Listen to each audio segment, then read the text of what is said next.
పక్కా ప్లాన్తో మత్తు వదిలించారు. ఇక చెప్పులలో పెట్టుకొని పోతాను చూడరిగా టెక్నాలజీ ఇట్లా వాడతారు, చెప్పులను ఇట్లా కూడా వాడుకోవచ్చు అని మనకు దీన్ని చూస్తే అర్థమవుతుంది. పాదరక్ష సోల్లో డ్రగ్స్ పైనుంచి చూస్తే ఇట్లా ఉంటుందట.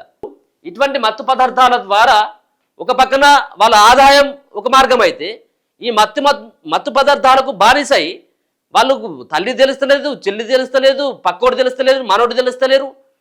మర్డర్లు, మానభంగాలు మొత్తం అంతా కూడా ఒక రాక్షస ఆనందం పొందడానికి ఏ విధమైనటువంటి క్రైమ్కైనా వెనకాడట్లేదు ఈ డ్రగ్స్ వల్ల.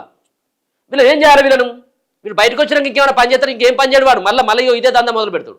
కాబట్టి నాన్ బెయిలబుల్ కేసులు పెట్టేసి మనం ఒక 10 సంవత్సరాల పాటు లోపట్నే ఉంచాలి.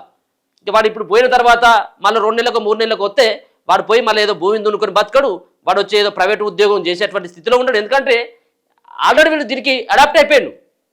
వీడు డ్రగ్స్ రవాణా చేస్తున్నాడు అంటే వాడు ఎంతో కొంత దానికి అలవాటు పడ్డాడు.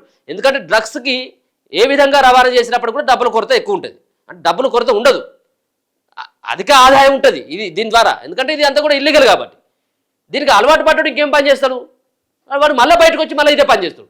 కాబట్టి వాడిని బయటకు రానికుండా చేయాలి.